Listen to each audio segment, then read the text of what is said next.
This is something that requires that all of us who are aware of this other extraordinarily important dimension of truth keep our heads about us.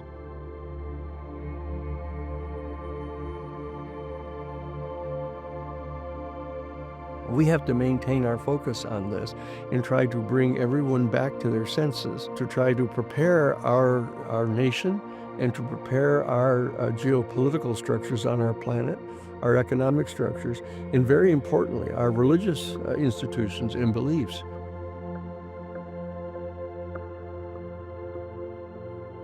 To prepare for absorbing the information, which we may be on the very brink of having revealed to us by these extraterrestrial beings.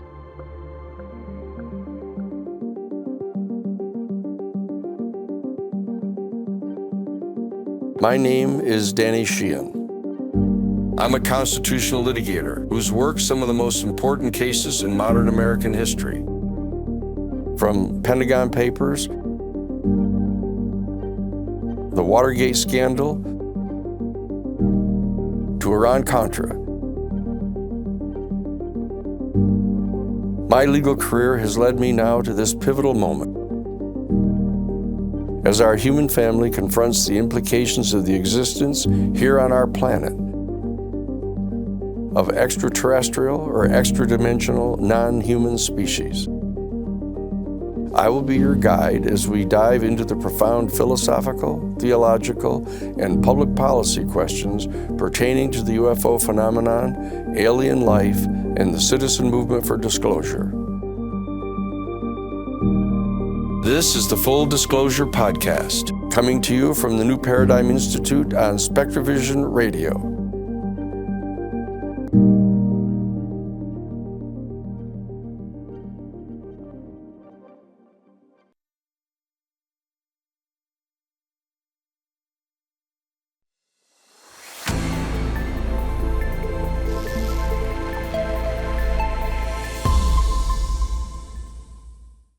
The major national news story right now is the ongoing massive bombing by the United States under the orders of Donald Trump of Iran.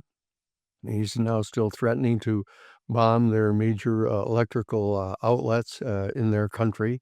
Trump has also now ordered an additional 2,500 United States Marines in an expeditionary force to be sent to Iran. The potential invasion and taking of Karg Island, a major island in the Straits of Hormuz, to basically commit land troops, boots on the ground, as it were, as if sending them to the island that is owned by Iran is any different than attacking Iran by ground. Trump is still asserting, apparently utterly falsely, that we're on the brink of a major breakthrough in ongoing negotiations with some as yet unnamed a person whom he finds to be a potentially acceptable new leader of Iran. And all reports are that there's no real negotiations going on whatsoever with Iran. So this is sort of a continued total disregard for the truth that Donald Trump is engaged in. I think he views it as part of his bluffing, part of his negotiations, actually deploying entire aircraft carrier groups into the ocean off Iran and pretending that it's a bluff, and then getting people engaged in negotiations and then attacking them. This is quite a bizarre moment that we're engaged in here. He's received absolutely no authorization from Congress to do this, and he has even insisted upon interpreting the effort on the part of the Democratic Party to invoke the War Powers Act against him, which explicitly states that the President of the United States has no authority to engage in these kind of warlike activities without the authorization of Congress. That when the Democratic Party tried to invoke the War Powers Act and the Republicans voted to not approve invoking the War Powers Act, Donald Trump interpreted that as his authorization by Congress to continue bombing Iran without any further need to consult Congress at all, even under the 60-day rule.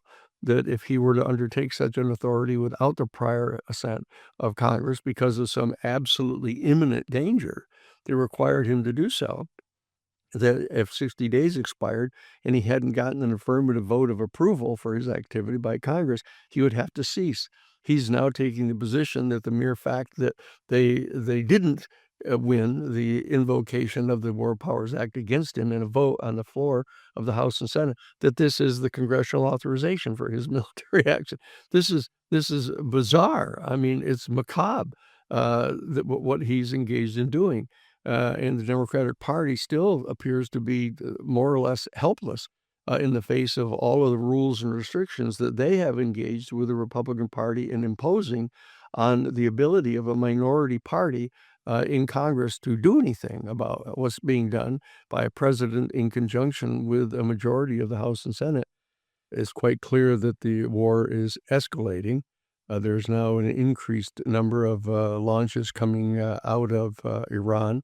And the Israeli defense minister has just issued a statement saying that despite Donald Trump's allegations that they're on the brink of kind of ending the war by his order, as soon as he feels it in his bones, that we have adequately diminished the capacity of Iran.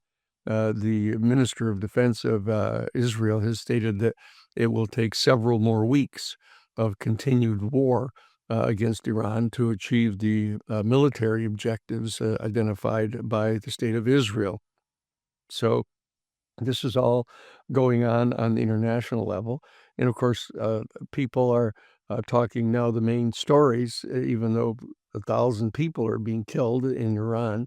The major discussions going on now is what effect it has on our gas prices.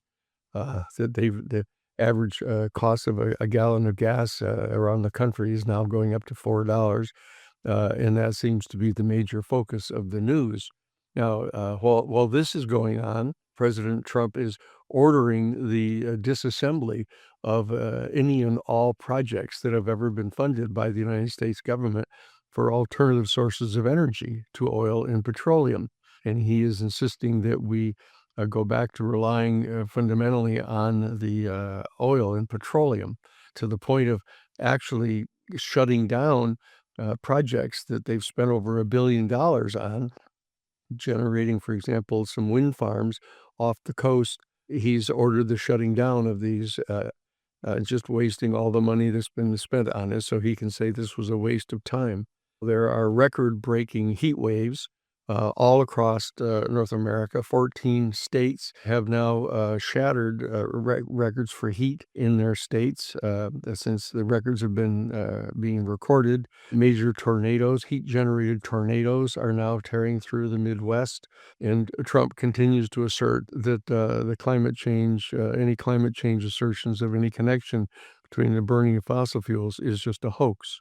Also, in this context, the Supreme Court, given the votes of the appointees, the three appointees of Donald Trump, added to Alito and Justice Thomas, are now on the brink of outlawing mail-in ballots that are mailed and postmarked the date of Election Day, this next upcoming election in November. This is a continued transparent campaign on the part of Donald Trump and the administration to tamp down the voting of people whom they suspect will vote Democratic, and thereby threaten to unseat the Republican Party in control of the House of Representatives and even possibly the Senate. As this all transpires on a national level, the Ukraine war is ever worsening. President Putin of Russia now feels virtually unrestrained in his continued bombing of civilian centers all through the Ukraine, and is demanding that Ukraine cede the entire Donbas, even territory that has not been taken by Russia yet, as a condition for him potentially entering into peace negotiations. All of this is going on now while Congress wrangles over the funding of the Department of Homeland Security. The Democrats are offering to allow the funding to go forward of everything except for ICE. They want to set aside the funding for ICE to have a separate debate, demanding that certain very specific changes be undertaken on the part of the instructions being given to ICE and to the Border Patrol people that are being dispensed and deployed all around the United States. The Republican Party is refusing to do that. They refuse to allow ICE and the border protection people to be cut off as a separate issue, and allowing the funding of the rest of all of the Department of Homeland Security, including the TSA security people at airports, to go forward, so that there's this weird brinkmanship going on between the Republican and Democratic Party in the Congress. So all of these things are going on the national front, and at the same time, the news media continue to erroneously report that Donald Trump has issued an order to the War Department and to the heads of other federal agencies to begin the process of identifying and publicly disclosing all of the records that the government has pertaining to the UFO phenomenon and the existence of extraterrestrial intelligence. The fact is, upon the latest confirmation, even as of today, there has been no such executive order issued. And in fact, as I mentioned last week, Hegseth of the Defense Department asserts that this is not even on his bingo card. He hasn't received any direct order to begin any such process. Yet the media are speculating like mad that, this means that President Trump has now ordered the release of the UFO files, and it's just a matter of time for the administration to start releasing the information. Now, this has been exacerbated, this kind of false expectation, by the fact that the executive branch just this week has now reserved domains for aliens.gov and alien.gov, that they've now added this to the official U.S. government website registry. And when press inquiries were directed to the White House as to whether this means that they're getting set to have a new website where people can recover the documents that are allegedly getting ready to be released by the various federal agencies pertaining to the UFOs and the extraterrestrial beings, the deputy White House press secretary, Anna Kelly, just sent back an answer to the news media saying, "Stay tuned," with a little emoji of an UFO ET being. Uh, and they're just laughing about this. They're just making jokes about this. Just like President Trump said that, if the Iranians don't surrender to us and agree to do everything, we'll just keep bombing our little hearts away. And that they're continuing to issue cartoons, kind of comedy cartoons of the different bombing that they're doing. It's an extraordinary low level of consciousness that is governing the entire activities of the White House pertaining to the war against Iran. Now, so this is the continued faking out of people that Donald Trump likes to do, of pretending that he's going to have negotiations and then secretly bombing them with no notice. They're even going to the point of trying to fake us out as citizens about whether or not they're really going to be giving any executive order to direct the major federal agencies to release this information. And the kind of sycophants in some of the media are just accepting it. Oh, he's given this wonderful order and it's getting set to happen, but it's not. I mean, anybody who has followed how Donald Trump conducts himself, there's no reason to believe he's going to actually issue any such order at all. Anna Paulina Luna, who is the chairperson of the House Oversight Committee's task force on the declassification of government secrets, has announced again that she's planning to introduce a bill into the House of Representatives mandating by Congress that President Trump issue the executive order that he has promised to do. And you find other members of the task force on government disclosure calling for the defunding of AARO, the All-Domain Anomalous Resolution Office. At the same time, Sean Kirkpatrick, who was the original designated director of this fake agency that has been just trying to lure whistleblowers in to tell the Aero office what they know, and then not investigate it at all. And then, not coincidentally, all these whistleblowers start getting exposed and being subjected to retaliation. Tim Burchett and others have called for defunding that office entirely. Now, while all this is going on, there's an increase in public information coming out from the government, from the executive branch, about all this increased drone activity around the country. Different airports being closed down, and they're attempting to conflate the executive branch with all of these announcements. Are attempting to conflate the drone issue with UFO issues. And then they're constantly talking about the national security threat posed by these drones, endangering air traffic around airports, engaging in surveillance of our military facilities, etc., and attempting to conflate that with the UFO issue. So as to kind of seed into the public consciousness the fact that that UFOs are somehow a threat to our national security. This is a clear psyops operation that's going on the part of the executive branch as they face the growing pressure from the citizenry demanding that they actually release the information that they have about UFOs. So this is the kind of general situation that's going on. And there's one other story lagging here about the UFO and ET matter, and this is General William McCaslin. General McCaslin is still missing since February 27th, so it's going on a full month now since he's been missing. There's no sign of where he has disappeared to, but the latest information that we've now found out at the New Paradigm Institute is that he, in fact, did bring his wallet. One of the early reports was that he didn't bring a wallet or credit cards with him. He's clearly not used any of his credit cards, or else they would have showed up by now, because the FBI is monitoring all of that since they're on the investigation. But it turns out he brought his 38 caliber pistol with him, and a backpack. So that's what's known now, but he hasn't shown up at any of the hiking places. They've gone and investigated the other second home he has. There's no sign of him having been there, and he's still missing. Now, the reason, again, to refresh our recollection on this, the reason why this is so important is because General McCaslin was the ranking U.S. Major General in charge of overseeing all of the advanced aerospace weapons development projects, these special access programs at the United States Pentagon, governing reverse engineering of the UFO vehicles. And he was in charge out at Wright-Patterson Air Force Base in Ohio of the U.S. Air Force Laboratory, where a lot of the reverse engineering has been going on.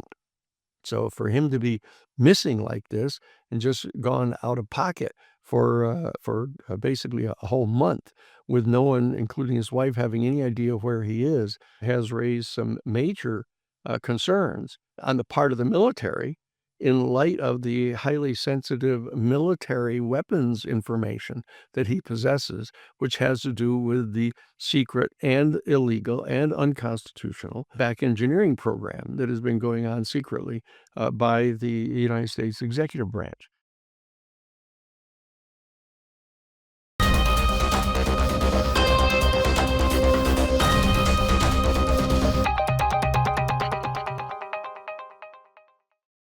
I want to read to you a fairly well-known poem or portions of it by Rudyard Kipling. It says the following. It says, "If you can keep your head when all about you are losing theirs and blaming it on you, if you can trust yourself when all others doubt you, but make allowances for their doubts as well, if you can wait and not become tired by waiting, or being lied about and then still do not deal in lies, or being hated, but never giving way to hating.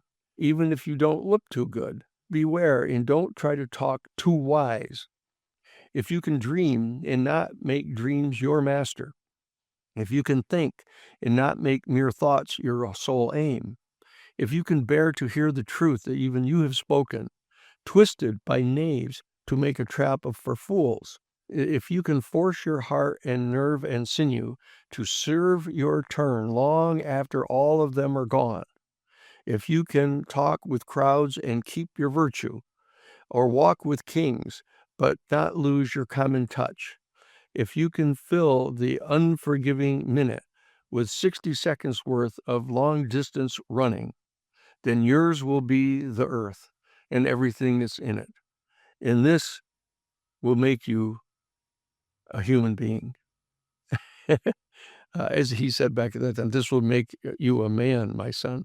But this is what's essential for us at this extraordinary, weird moment in our global history, for us to remain clear in our thinking, because the reality is, to state it clearly, the fact that there is a highly intelligent and highly technologically developed non-human civilization that is all around us in our galaxy, and members of this have been visiting our planet. And in fact, they have met face to face, at least as we know, back on April 26th of 1964 at Holloman Air Force Base in New Mexico with U.S. government representatives. And they've had direct telepathic communication with a non-human being who descended from a spacecraft hovering above the tarmac at the airport. If all of this is going on, and this is the reality that we realize is true, then all of these kind of strange activities, not only that Donald Trump is instigating, but that in fact both of the major political parties and the major executive branch leadership of most of the nation states of our planet have been engaging in for decades, takes on a really special perspective now of individuals functioning out of ignorance, but with hubris, threatening their own self existence. This is something that requires that all of us keep our heads about us, who are aware of this other extraordinarily important dimension of truth, and that we, in fact, take the time and energy to prepare for this longer distance run that Rudyard Kipling refers to. We have to maintain our focus on this and try to bring everyone back to their senses, to try to prepare our nation and to prepare our geopolitical structures on our planet, our economic structures, and very importantly, our religious institutions and beliefs, to prepare for absorbing the information which we may be on the very brink of having revealed to us by these extraterrestrial beings. Because as things become more and more bizarre and more out of harmony with reality as we know it, in this more expanded dimension, as things become more and more bizarre, there's an ever increasing chance that the extraterrestrial beings will feel compelled to intervene, to keep there from being a reckless and careless thermonuclear war between Russia and the United States. Because as we mentioned last week, Russia is now being confirmed by intelligence sources to be providing intelligence data to Iran to identify the location of U.S. military forces and their movements so that Iran can better target them with their drones and missiles to attack them. And the United States is fully engaged in delivering more and more weaponry to the Ukraine, which they are using to bomb into Russia right now. Now, the reality is, the history has been that any given nation state, under the authority of some executive that is engaged in a war and they find themselves losing the war, they are tempted to resort to whatever means they have at their disposal to throw it against their ultimate other opponent. And in the case of Russia, it is armed with thermonuclear weapons. And we know that President Putin of Russia had already, at an earlier occasion, given instructions to his field commanders in the Ukraine to start training on the deployment of tactical nuclear weapons to be used in the battlefield. And the United States has issued statements that if, in fact, they resort to the deployment and utilization of any tactical nuclear weapons, that they will meet a fate that is beyond their imagining. That's Donald Trump saying that to them. And it's clear that Russia is perceiving that as a threat of the United States under the aegis of Donald Trump to launch thermonuclear weapons against them. This is the exact kind of scenario that can lead to a completely reckless disregard for the safety of our entire human family on the part of megalomaniacs like Donald Trump and Vladimir Putin, on behalf of their own egos and their own desire to be remembered in history. I would implore everyone here to reach out to our newparadigminstitute.org to sign up to become members of Citizens for Disclosure.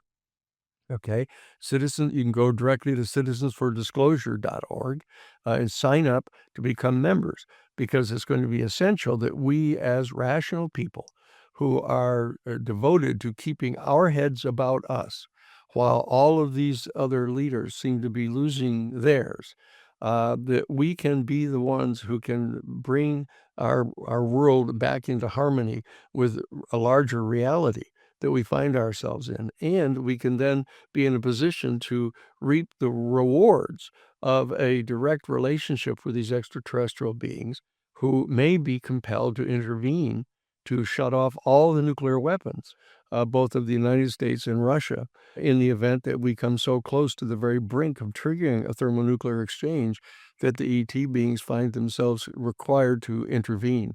That will, of course, be a complete revelation of their existence, thereby being what the military people refer to as a catastrophic disclosure of their presence. And the major institutions of our government are not yet prepared, because they have not taken the steps necessary to begin to amend our major institutions to accommodate this larger, expanded reality that we find ourselves in.